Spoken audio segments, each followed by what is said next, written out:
Hello বন্ধুরা, কেমন আছো? আশা করি সবাই ভালো আছো। আজকের তোমাদের একটা নতুন গল্প শোনাবো, উচিত শিক্ষা। চলো গল্পটা শুনে আসা যাক। একটা জঙ্গলে বসবাস করত এক টুনি দম্পতি। প্রতিদিনের মতো টুনা খাবার খুঁজতে চলে গেল জঙ্গলে।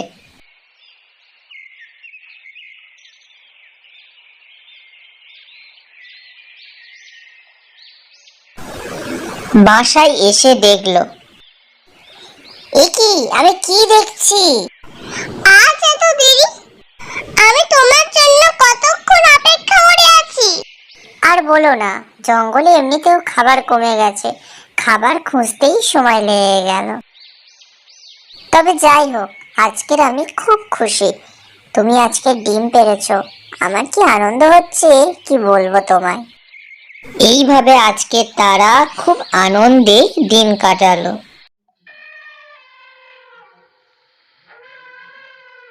কিছুদিন পরে জঙ্গলে প্রবেশ করলো একটা মস্ত বড় হাতি। সে বড় ছিল বলে তার খুব অহংকার ছিল।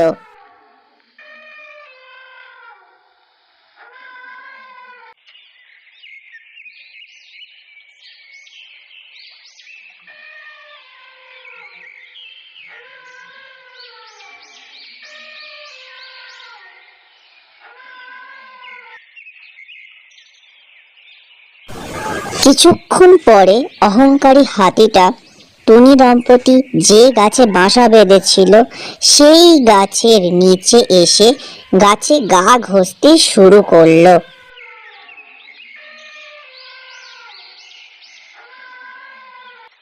হঠাৎ করে গাছটা নড়ে ওঠায় টুনি বলল, গাছটা নড়ে উঠলো কেন? টুনি উঠে দেখলো নিচে একটা মস্ত বড় হাতি সেই গাছে গা ঘষছে। টুনি হাতিকে বলল, হাতি দাদা, দয়া করে গাছটা নড়িও না। গাছে আমাদের বাসা আছে, তাতে আমাদের ডিমও আছে।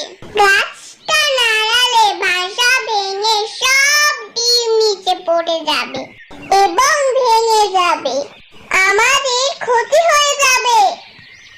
হাতি দাদা, দয়া করে গাছটা নড়িও না, বাসা ভেঙে গেলে আমাদের অনেক বড় ক্ষতি হয়ে যাবে। অহংকারী হাতিটা বলল, কে কি বললো? ও, তোরা উচকে পাখি। আচ্ছা, তোরা বড্ড হাসালি। আমি জঙ্গলে কারোর কথা শুনিনি, তোদের কথা কেন শুনতে যাব? আমার ইচ্ছা, আমি এখন এই গাছে গা ঘষবো। তোরা কি করতে পারিস করে নে। কি গো, হাতি দাদা তো কোনো কথাই শুনছে না, তুমি কিছু করো। হ্যাঁ, এই হাতিটাকে মজা দেখাচ্ছি, দাঁড়াও। টুনা তক্ষুনি সেই অহংকারী হাতিটার দিকে আক্রমণ করলো।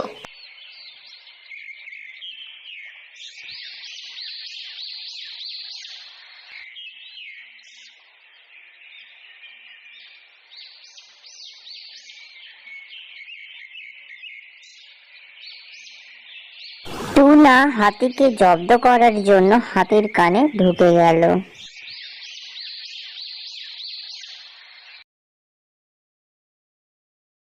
টুনা হাতির কানের মধ্যে ফরফর করে উঠতে লাগলো।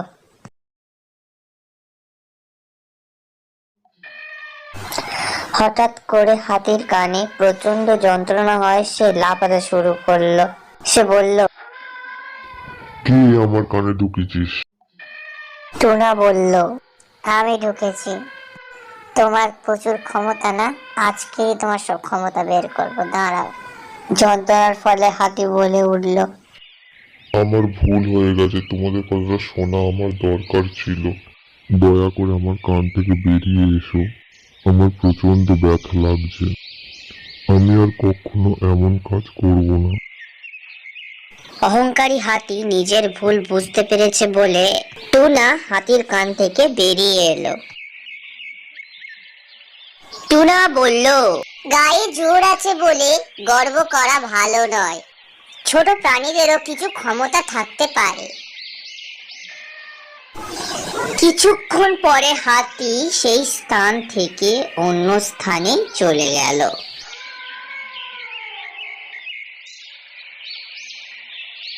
টুনাও নিজের বাসায় ফিরে গেল।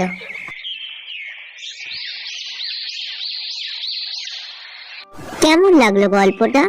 আশা করি ভালো লেগেছে। যদি ভালো লেগে থাকে তাহলে একটা লাইক করে দেবেন এবং এই রকম মজার মজার গল্প পেতে চাইলে চ্যানেলটাকে সাবস্ক্রাইব করে দেবেন। আজকের মতো টাটা বন্ধুরা, আবার পরবর্তী কোন একটা ভিডিওতে দেখা হবে। তোমরা সুস্থ থাকবে, ভালো থাকবে।